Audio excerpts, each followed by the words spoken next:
오늘 국회 본회의에서 민주당 이재명 대표의 체포동의안 표결이 이루어집니다. 민주당은 압도적인 부결을 자신했고 국민의힘은 야당의 현명한 결단을 촉구했습니다. 아들 학교폭력 문제로 국가수사본부장 자리에서 하루 만에 낙마한 정순신 변호사에 대해 대통령실이 인사검증에 미흡한 점이 있었다고 시인했습니다. 민주당은 한동훈 법무부 장관 등 인사검증 라인 엄중 문책을 촉구했지만 국민의힘은 정치 공세라고 반박했습니다. 식당에서 파는 소주 한 병의 가격이 5,000원에서 6,000원으로 오를 거라는 전망이 나오자 정부가 인상 자제를 요구하고 나섰습니다. 가격 인상 요인과 시장 독과점 구조 등 실태 조사에 착수하며 업계 협조를 당부했습니다. 정부가 오늘부터 전세 사기 연루가 의심되는 공인중개사들에 대한 특별 점검에 나섭니다. 점검 대상은 최근 2년 동안 발생한 주택도시보증공사 보증보험 사고 중 공인중개사가 중개한 계약으로 피해 규모가 큰 수도권을 중심으로 점검이 실시됩니다. 이탈리아 해안에서 이란과 파키스탄 등지에 난민을 태운 선박이 좌초돼 지금까지 60명가량이 숨졌습니다. 이탈리아 당국이 수색과 구조 활동을 벌이고 있는데 사망자는 더 늘어날 것으로 전망됩니다. 오늘도 큰 일교차 속에 대기가 무척 건조하겠습니다. 대체로 온화하고 맑겠지만 중부지방에선 미세먼지 농도가 높아지는 곳이 있겠습니다. 시청자 여러분 안녕하십니까? 2월 27일 월요일 굿모닝 YTN 2부 시작합니다. 국회에서는 오늘 더불어민주당 이재명 대표의 체포동의안 표결이 열리는데요.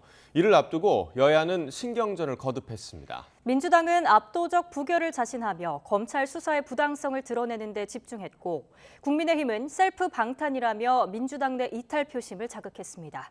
박기환 기자입니다.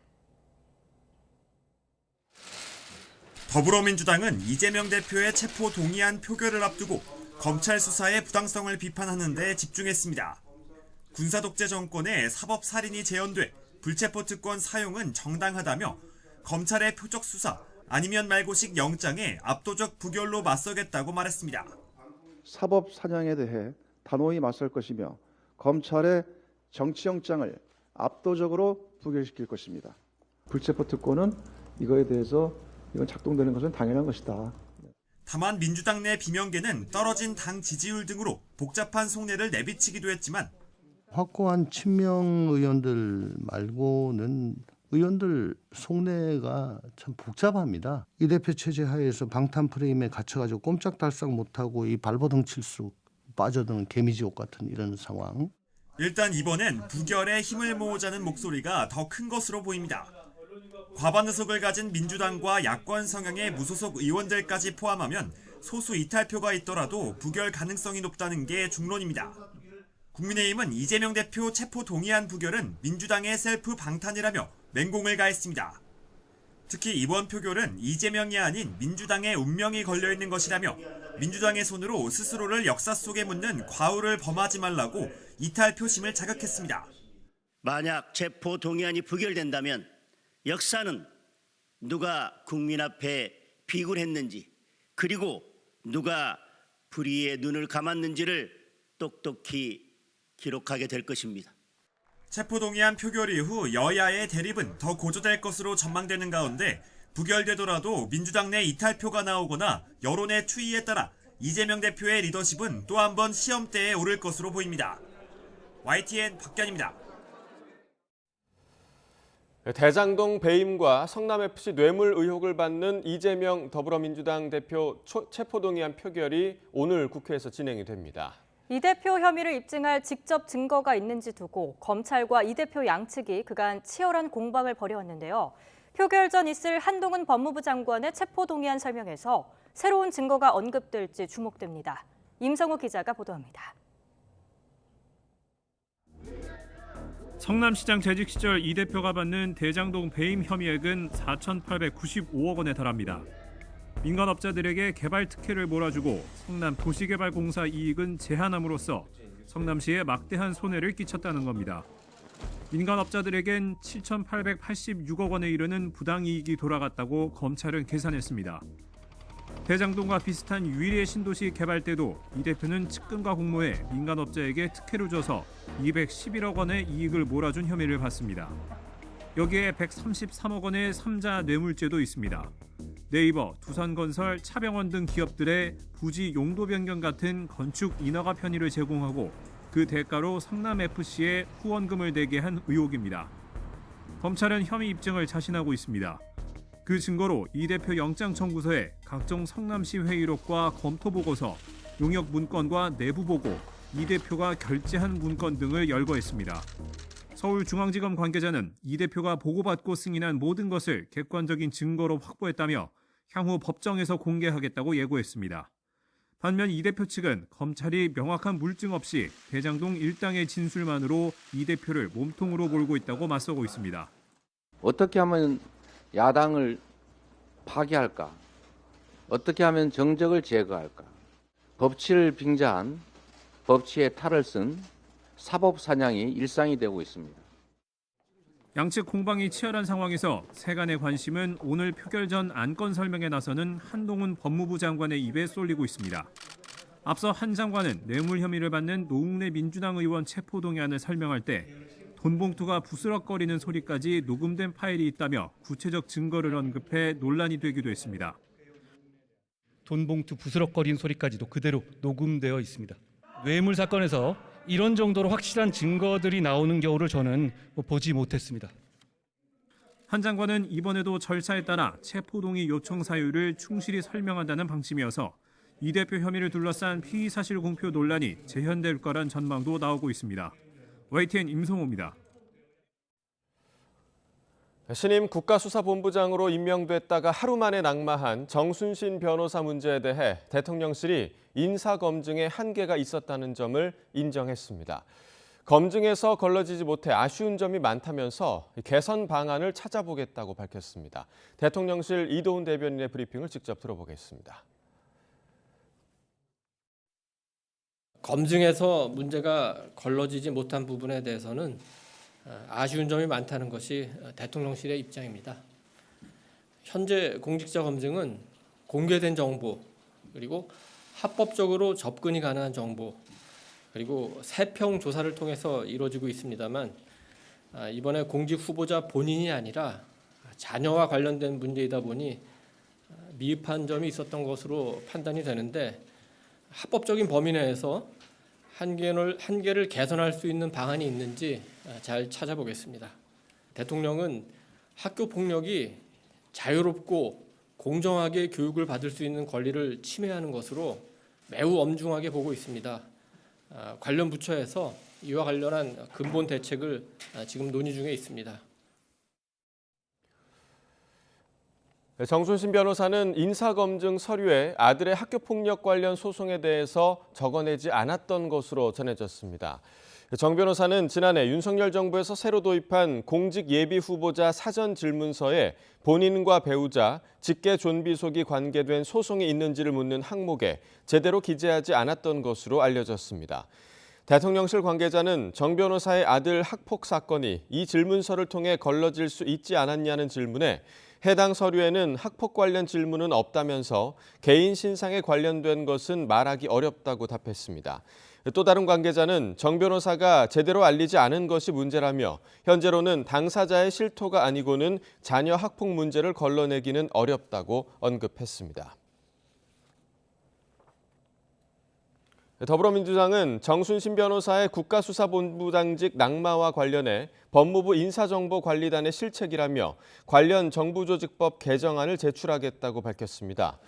더불어민주당 김성환 정책위의장은 어제 국회에서 열린 기자간담회에서 인사정보관리단에서 정 본부장 아들의 학교폭력 관련 의혹이 전혀 걸러지지 않았다며 이같이 말했습니다. 그러면서 이와 관련해 민주당은 이번 주에 인사정보관리단을 대통령실 또는 인사혁신처 산하로 두도록 하는 정부조직법 개정안을 제출하겠다고 설명했습니다.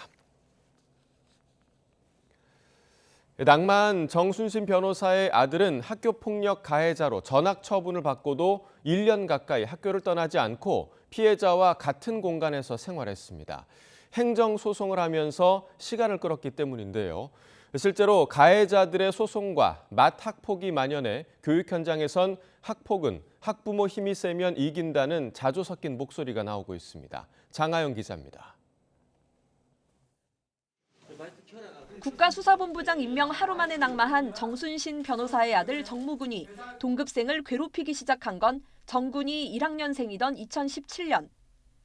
2018년 학폭위에 회부돼 3월 강제 전학 처분을 받았지만 실제로 전학 조치된 건 2019년 2월, 고3이 다 되어서입니다. 아버지인 정 변호사가 전학 취소 행정소송과 집행 정지를 신청하며 사건을 대법원까지 끌고 갔기 때문입니다.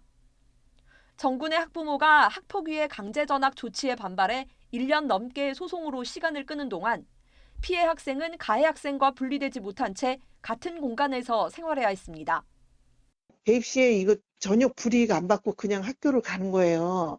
가해 학생 측들이 대개 보면 부모님들이 힘이 있거나 능력이 있을 경우는 끝까지 변호사 사가지고 가기 때문에 부모의 능력에 따라서 아이가 불이익을 받느냐 안 받느냐로 가는 거예요, 지금. 2021년 법이 개정되면서 즉시 분리 조치가 시행됐지만 기간이 최대 3일이라는 한계에다 가해 학생이 보복성으로 피해 학생을 맞학폭으로 신고하면 피해 학생도 학교 밖으로 쫓겨납니다. 조사 전 긴급 조치이기 때문입니다. 합의 과정에서 조금이라도 유리해지기 위해 가해자 측이 일단 맞학폭을 제기하고 보는 사례도 늘고 있습니다. 가해로 지목된 학생이 본인도 피해를 입었다고 맞신고를 하게 되는 경우에는 또 다른 악용의 수단으로 이용되고 있다는 거예요. 교육부는 학교 폭력에 엄정 대응하겠다며 다음 달부터 가해 학생에 대한 학교 생활기록부 내용 삭제 요건을 강화했습니다. 하지만 여전히 생기부에 기록되지 않는 가벼운 조치가 대부분입니다. 학폭위가 의무 시행된 지 10년. 그동안 학교 폭력은 부모 간 법정 싸움으로 확전했습니다. 그동안 가해 학생이 사과나 반성 없이 제도의 허점을 악용해 처벌을 피하는 데만 골몰해왔음을 정 변호사의 사례가 보여주고 있습니다. YTN 장하영입니다. 국민의힘 전당대회 당권주자인 김기현 후보의 울산 땅 투기 의혹이 갈수록 거세지자 이번엔 김 후보가 해당 의혹을 수사기관에 정식으로 수사 의뢰하겠다고 밝혔습니다.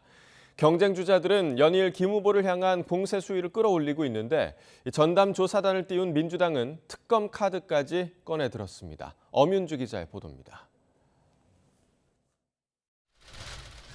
당원 대상 각종 여론조사에서 선두를 달리는 김기현 후보가 휴일 기자회견을 열고 울산 KTX역 땅 투기 의혹과 관련해 국가수사본부에 수사를 의뢰하겠다고 밝혔습니다. 당 안팎의 의혹 제기가 거세지자 배수의 진을 친 건데 불법이 드러나면 정계 은퇴를 아니면 민주당을 포함한 경쟁 주자들에 대해 법적 정치적 책임을 묻겠다고 경고했습니다. 억지로 문제 삼고 있는 울산 땅에 대한 철저한 수사를 오늘 의뢰하고자 합니다. 제 말이 맞는지 아니면 제가 거짓말하는지 철저하게 수사해 주시기 바랍니다. 김 후보의 초강수에도 경쟁 주자들의 파상 공세는 계속됐습니다.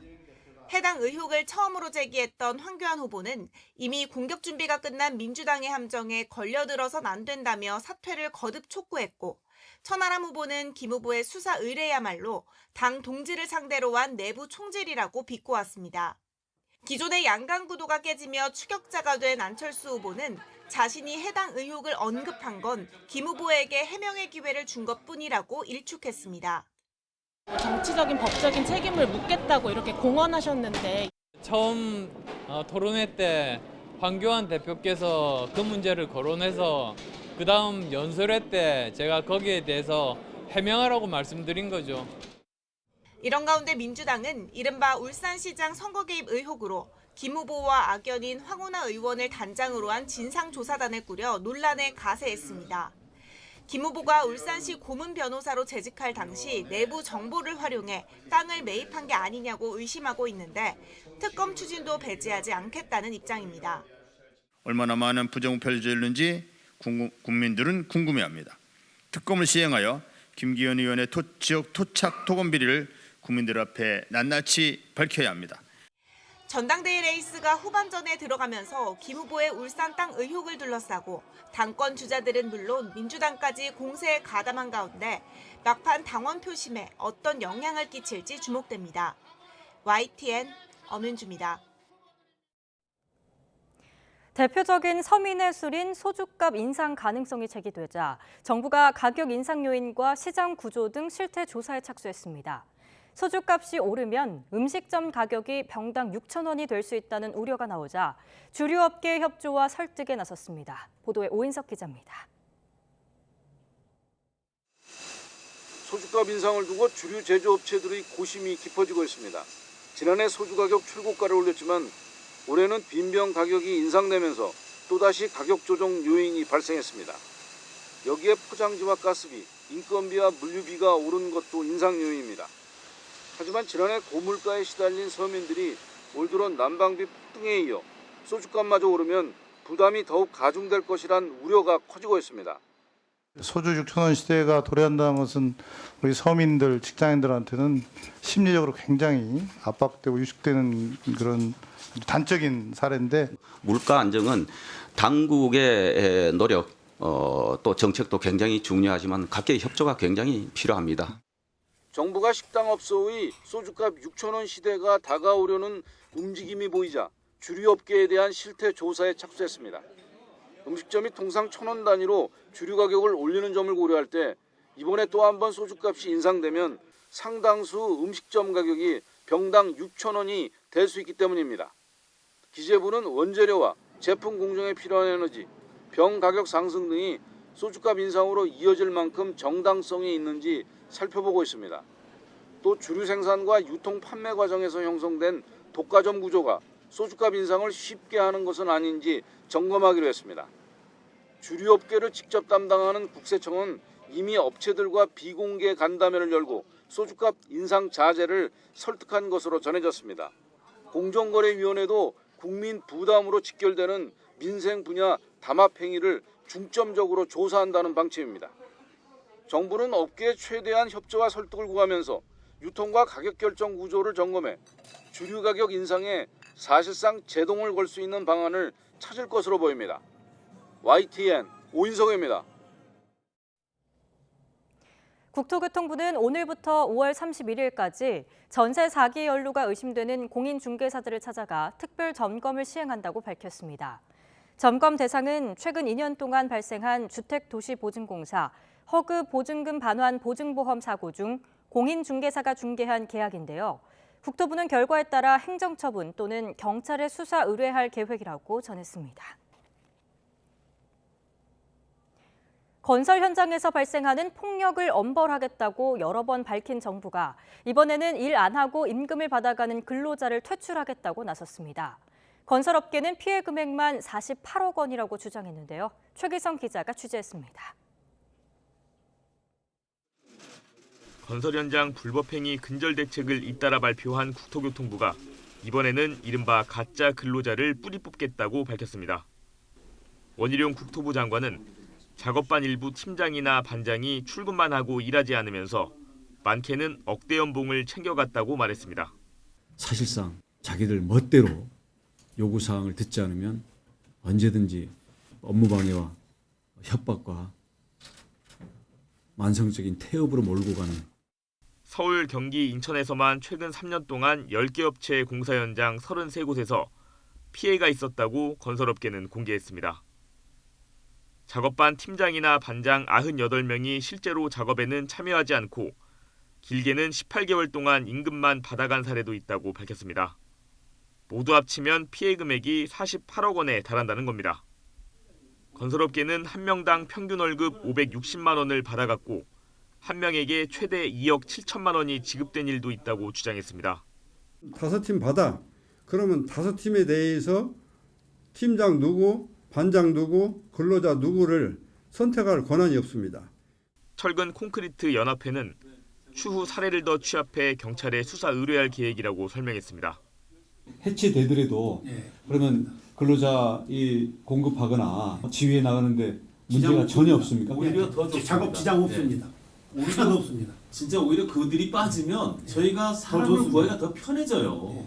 자기 식구 안 쓰면 폭행하는 것 때문에 국토부는 제보가 사실인지 아닌지 검증되지 않았다면서 계좌 입금 내역이나 출퇴근 기록 같은 추가 증빙 자료를 요구했다고 밝혔습니다.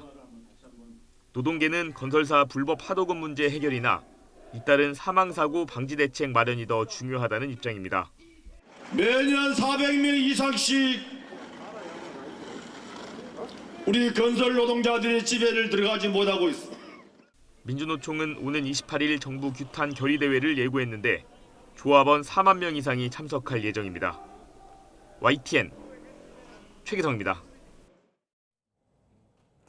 0.5인분 떡볶이, 조금씩 덜어서 사는 샴푸와 같이 작은 소비가 최근 유행하고 있습니다. 고물가 시대의 환경 문제까지 어느 정도 해소할 수 있기 때문인데요. 소규모 경제 트렌드 강민경 기자가 알아봤습니다. 서울 용산구의 한 분식집. 메뉴판 맨 밑에 3,000원짜리 0.5인분 떡볶이가 눈에 들어옵니다. 이 가게가 2년 전부터 도입한 반인분입니다. 손님들의 만족도는 높은 편입니다. 조금씩 나아서 다양하게 종류를 먹을 수 있어서 좋아요. 최근 이 메뉴를 찾는 사람이 늘면서 매출에도 도움이 되고 있습니다. 손님의 만족도가 많이 높아져가지고 저희도 좋고 손님도 만족하는 것 같아요. 서울 관악구의 한 제로웨이스트 상점. 쓰레기를 안 만든다는 이곳에 최근 손님들의 방문이 늘고 있습니다. 이곳에선 샴푸와 세제, 비누 같은 잡화부터 파스타와 후추 같은 식료품을 필요한 만큼만 살 수 있습니다. 일회용품을 쓰지 않아 가격도 싼 편입니다. 완제품보다는 리필 스테이션을 이용하셨을 때 300g의 샴푸를 40% 정도 할인된 가격으로 사가실 수 있습니다. 혼자 사는 청년들의 만족도가 특히 높은 이유입니다. 1인 가구에 맞게 제가 조금씩 담아갈 수 있어서 오히려 시중에 파는 거를 사는 것보다는 더 경제적으로도 도움이 됐고, 조금씩 필요한 만큼만 사는 작은 소비가 2030 세대를 중심으로 빠르게 퍼지고 있습니다.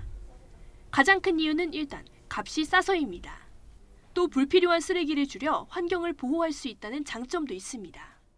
제가 원하는 만큼 살 수 있고요. 그리고 소량을 구매하다 보면은 다른 제품들도 다양한 제품들도 조금씩 이제 구매할 수 있게 되고. 고물가와 환경 문제, 두 마리 토끼를 동시에 잡을 수 있다는 게 긍정적입니다.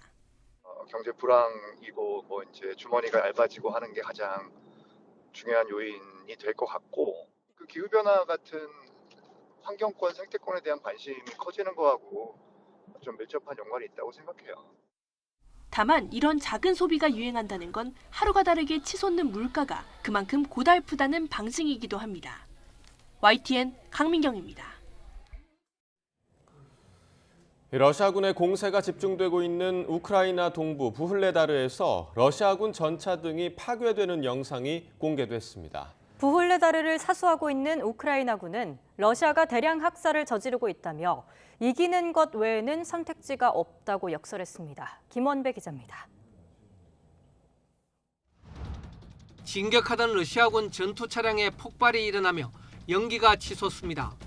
러시아 군인 한 명이 차량에서 뛰어내리더니 그대로 달아납니다. 사방이 뻥 뚫린 개활지인 우크라이나 동부 도네츠크주의 부훌레다르 외곽. 파괴된 러시아군 전차와 전투 차량들이 그대로 방치돼 있습니다. 아무런 대비 없이 이 개활지에 들어섰다가 우크라이나군이 매설한 지뢰와 포격에 속수무책으로 당한 것입니다. 부훌레다르는 러시아의 계속된 공습에 사실상 폐허가 됐습니다. 그러나 우크라이나군은 죽음을 무릅쓰고 이 도시를 지키고 있습니다. За наших дітей ми б'ємося, за наших українців всіх, за нашу націю, як би сказати. Бо те, що робить Росія, це на даний момент я вважаю, що це є геноцидом українців. І українців нема другого виходу, як тільки перемога в цій війні. 부훌레다르는 동부 돈바스와 남부 자포리자를 잇는 지리적 요충지입니다. 또 러시아가 2014년 병합한 크림반도로 가는 철도가 지나는 곳입니다. 따라서 부훌레다르를 차지하면 러시아 본토에서 우크라이나 동부와 남부를 지나 크림반도까지 이어지는 점령지 방어가 한층 유리해집니다. 삶과 죽음이 교차하는 최전선인 부울레다르에도 아직 피난을 떠나지 못한 민간인들이 남아 있습니다. 지하실에 사는 이들은 수도와 전기가 끊긴 상황에서 빗물을 받아 사용하고 초를 켜 어둠을 밝힙니다.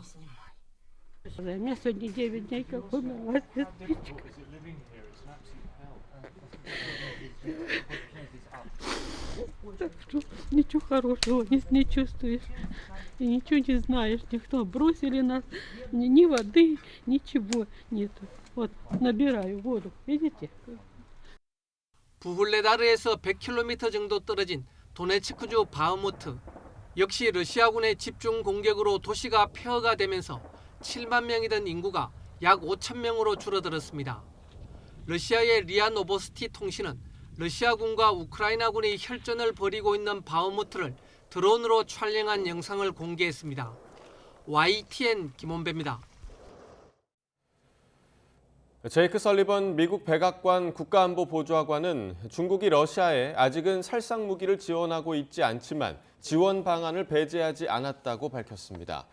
설리번 보좌관은 CNN과 ABC 방송 등에 출연해 중국이 살상 무기 지원에 대한 최종 결정을 내리지 않은 것으로 보인다면서도 그러한 옵션을 논의 대상에서 제외하지도 않았다고 말했습니다.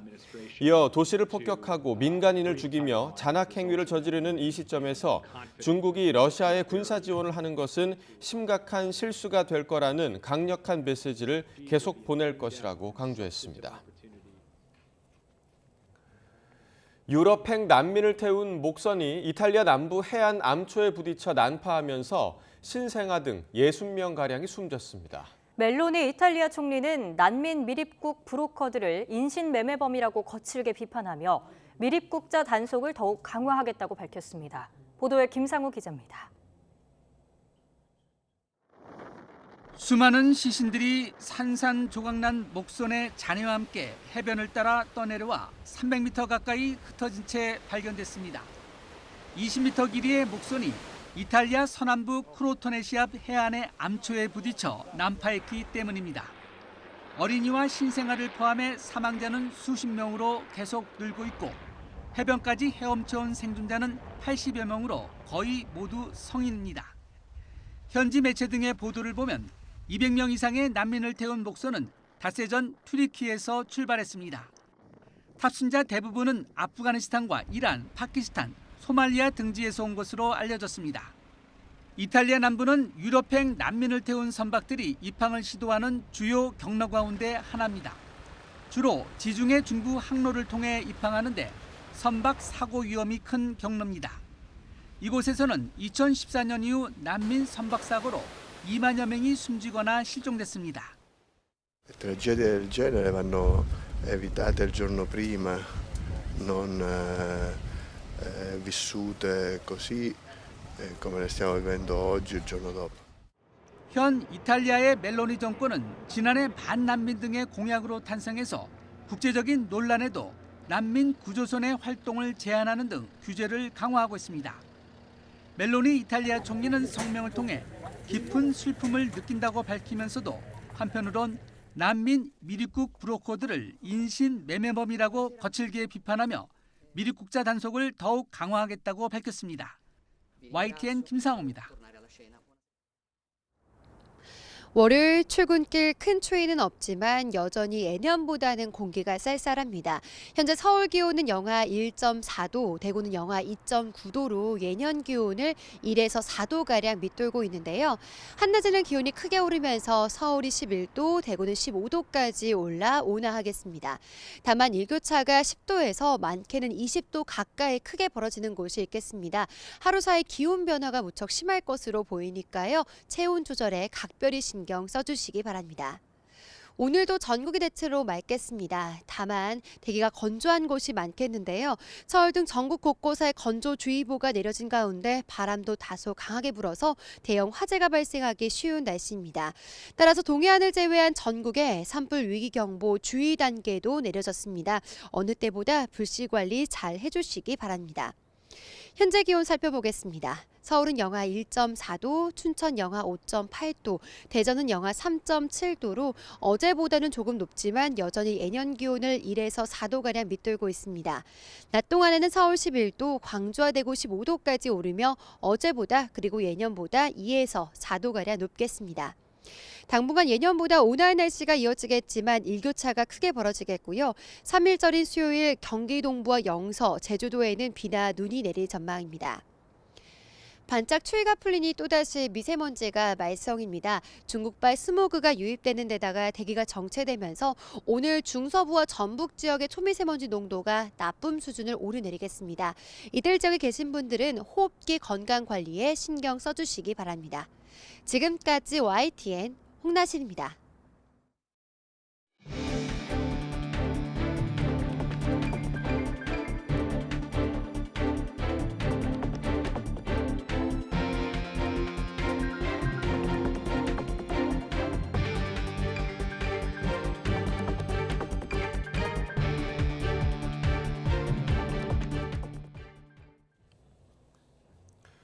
위례 대장동 개발 비리와 성남FC 후원금 의혹으로 구속영장이 청구된 더불어민주당 이재명 대표에 대한 체포동의안이 오늘 국회 본회의에서 표결에 붙여집니다.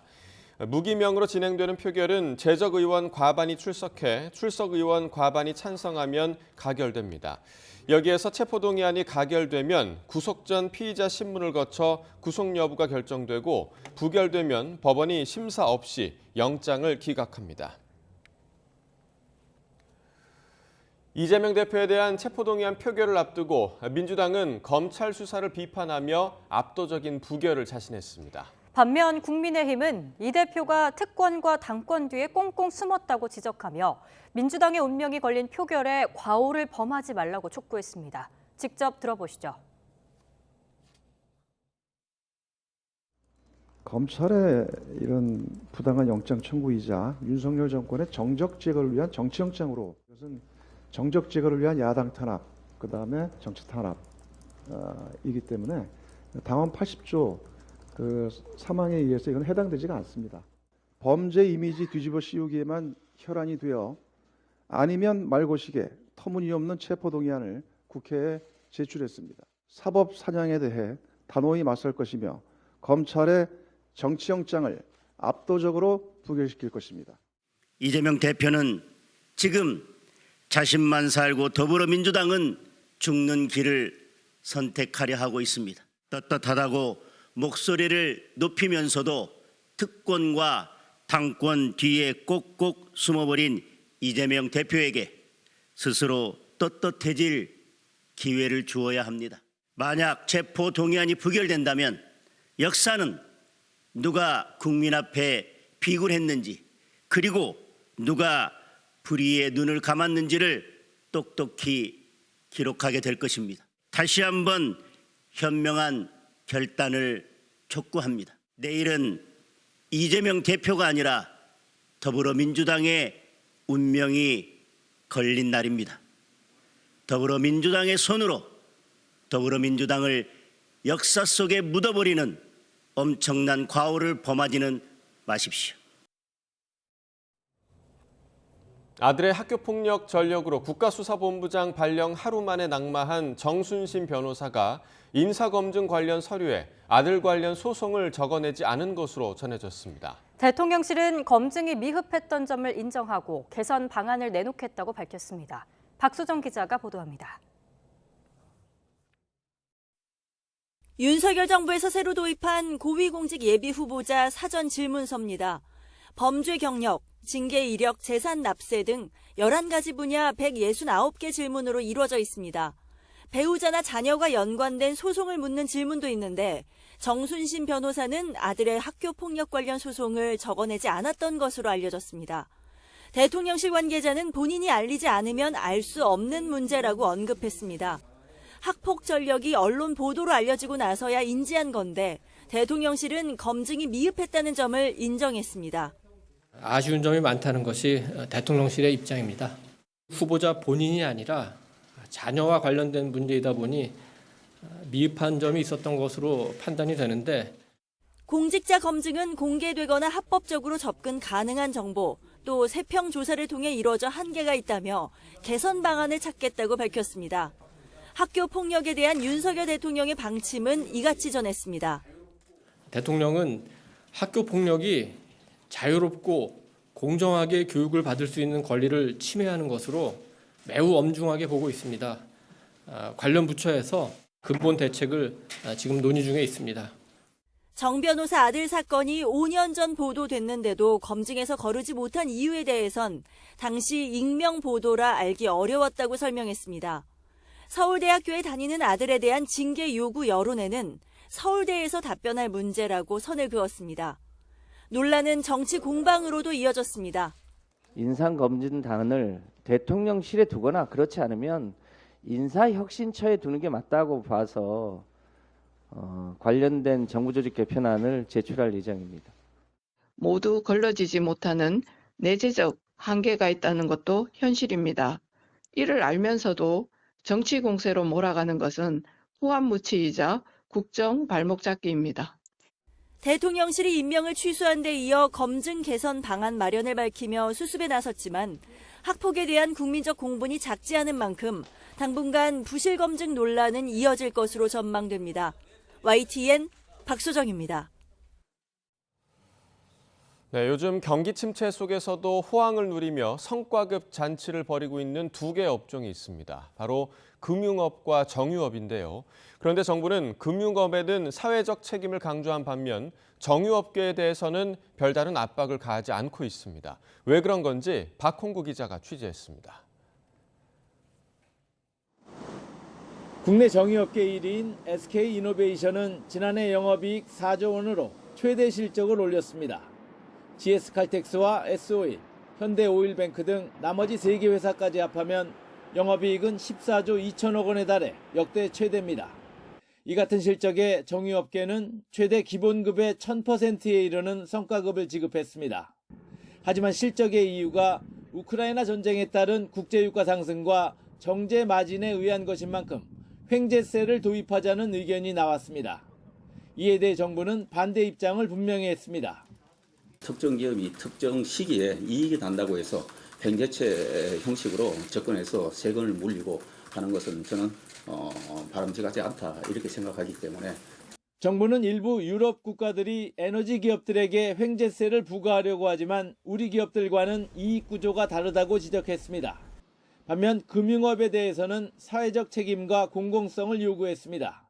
특히 5대 시중은행은 정부가 쳐놓은 진입장벽 안에서 가파른 금리 인상 덕분에 막대한 이윤을 챙기고 성과급과 명태금 잔치를 벌인 게 화근이 됐습니다.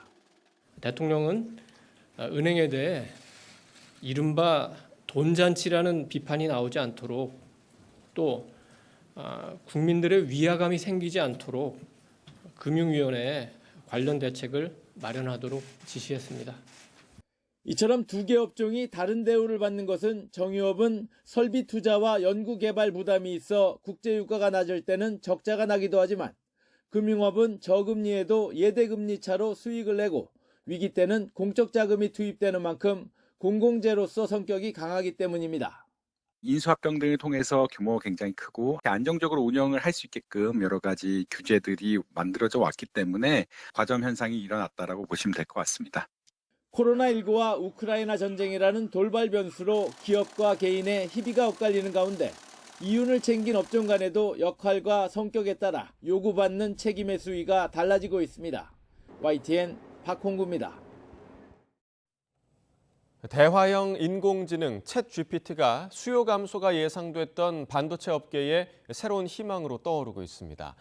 특히 메모리 반도체 강자인 삼성전자와 SK하이닉스가 챗GPT 열풍의 혜택을 받게 될 것이라는 전망이 나오고 있습니다. 윤혜리 기자의 보도입니다. 대화형 인공지능 챗GPT에 AI 반도체가 무엇인지 설명해달라고 물었습니다. 질문을 입력한 지 몇십 초 만에 인공지능을 위해 설계된 반도체라는 구체적이진 않지만 그럴듯한 답변이 돌아옵니다. 챗GPT의 한계와 보안점까지 물어보니 실시간으로 대화를 주고받는 느낌이 듭니다. 기존에 입력된 답변만 가능했던 챗봇과 달리 방대한 데이터를 학습해 질문에 맞는 답변을 스스로 만들어낸다는 것이 가장 큰 차이점입니다. 이를 위해선 많은 양의 데이터를 한 번에 처리할 수 있는 그래픽 처리 장치가 필요한데 이 성능을 좌우하는 게 여러 개의 메모리 반도체, D램을 이어붙여 데이터 처리 속도를 획기적으로 높인 고대역폭 초고속 메모리, HBM 기술력입니다. 메모리 반도체 강자인 삼성전자와 SK하이닉스는 챗 GPT와 같은 인공지능 시장이 반도체 업계의 새로운 변곡점이 될 것으로 기대하고 있습니다. SK하이닉스 박정호 대표이사 부회장은 최근 심포지움에서 챗 GPT가 반도체 수요의 새로운 킬러 애플리케이션이 될 것이라고 기대했습니다. 세계 HBM 시장 60%를 차지하고 있는 SK하이닉스에는 GPU 업계 1위 엔비디아를 포함해 고객사들의 주문 수요가 늘어나는 추세입니다. 최근 이재용 회장이 직접 반도체 사업장을 방문할 정도로 기술 초격차에 사활을 걸고 있는 삼성전자도 HBM에 연상 기능까지 더한 제품을 양산하는 등 차세대 반도체 기술 개발에 박차를 가하고 있습니다. 챗 GPT 열풍으로 반도체 수요 회복이 빨라질 거란 기대감이 반영되면서 업황 전망 지수도 최근 바닥을 찍고 반등하기 시작했습니다. 챗 GPT의 경우에도 현재 CPU라든지 메모리 반도체를 많이 사용하는 그런 형식으로 연구가 진행되고 사용이 되고 있기 때문에 최근에 불경기인 반도체 경기가 그나마 조금 회복될 것으로 기대되는 부분이 있습니다. 다만 올해 전반적인 경기 침체 분위기 속에 챗 GPT 열풍만으로 국내 기업들이 반도체 실적 부진을 만회하기까진 어려울 수 있다는 분석이 나옵니다. YTN 윤혜리입니다. 부모 부양 책임이 자식에게 있다는 전통적인 인식이 크게 바뀐 것으로 나타났습니다. 한국보건사회연구원이 7,800여 가구를 대상으로 한 조사 결과인데요. 자세히 살펴보겠습니다. 부모 부양의 책임은 자식에게 있다라는 의견에 응답자의 3.1%가 매우 동의한다, 또 18.3%가 동의한다고 답했습니다. 두 응답을 합쳐서 21.4%만이 자녀가 부모를 모셔야 한다는데 동의한 겁니다. 동의도 또 반대도 하지 않는다는 응답은 29.5%였고 반대 의견은 거의 절반인 49.1%에 달했습니다.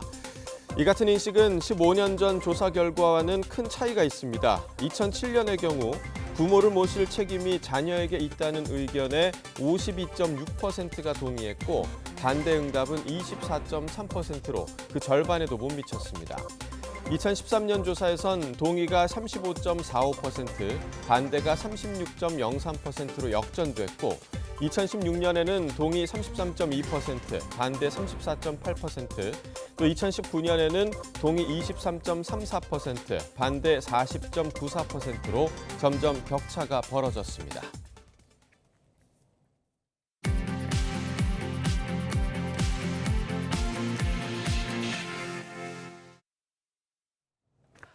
이 시각 세계 눈입니다. 겨울에도 온화한 날씨를 보이는 미국 로스앤젤레스 LA에서 34년 만에 눈보라 경보가 발령됐습니다. 폭설과 폭우가 함께 내리는 이상기후로 집안 침하와 도로 침수 등 주민들이 큰 어려움을 겪고 있습니다. 김진호 기자입니다.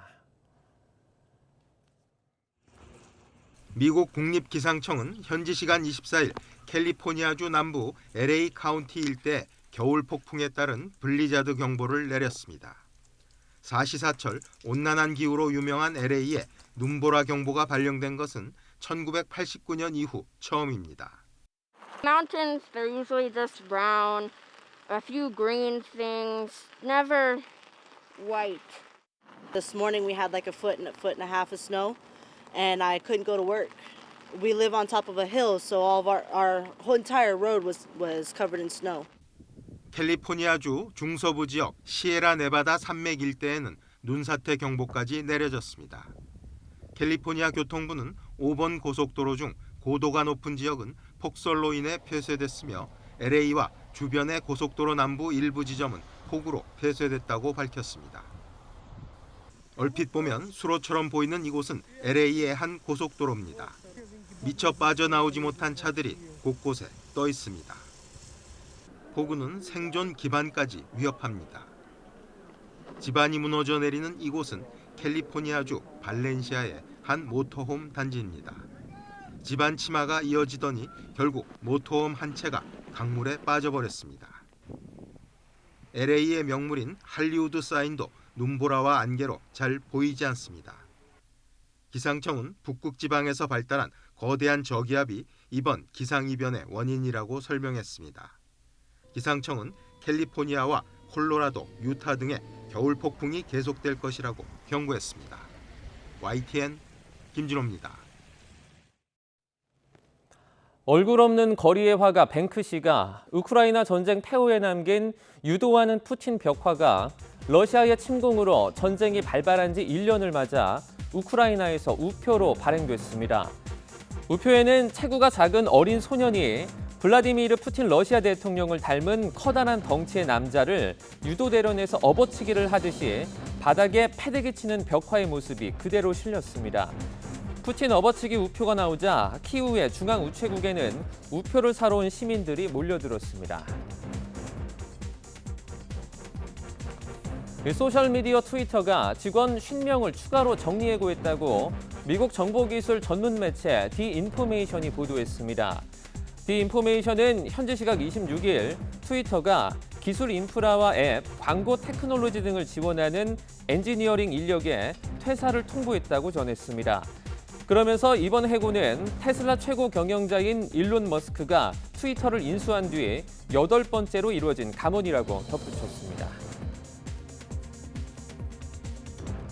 코로나19의 기원이 불분명하다는 입장이었던 미국 에너지부가 중국 연구소에서 유출됐을 것이라는 가설을 지지하는 쪽으로 돌아섰습니다. 월스트리트 저널은 현지 시간 26일 미국 에너지부가 최근 이 같은 내용을 담은 비밀 정보 보고서를 백악관과 의회의 주요 인사들에게 제출했다고 보도했습니다. 핵기술 연구를 담당하는 에너지부의 경우 생물학 분야를 포함한 미국 내 각종 국립연구소까지 관할로 두고 있기 때문에 상당한 권위가 있다는 평가를 받고 있습니다. 중국의 군사기밀을 넘긴 전직 타이완 육군 장교가 징역 7년 6개월형을 받았습니다. 타이완 현지 법원은 전 육군 상교 샹더원에 추징금 56만 타이완 달러와 징역 7년 반을 선고했습니다. 샹 씨는 중국에 군사기밀을 넘기는 대가로 2019년 10월부터 작년 1월까지 매달 4만 타이완 달러, 약 173만 원씩 모두 56만 타이완 달러를 받은 혐의로 재판에 넘겨졌습니다.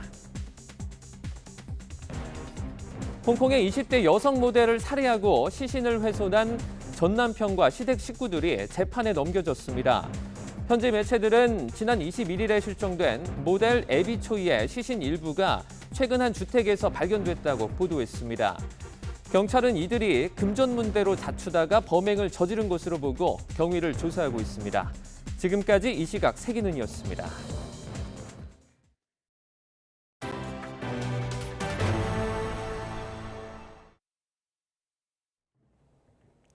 경남 밀양에서 화물차가 고속도로 방호벽을 들이받는 사고가 나 50대 운전자가 숨졌습니다.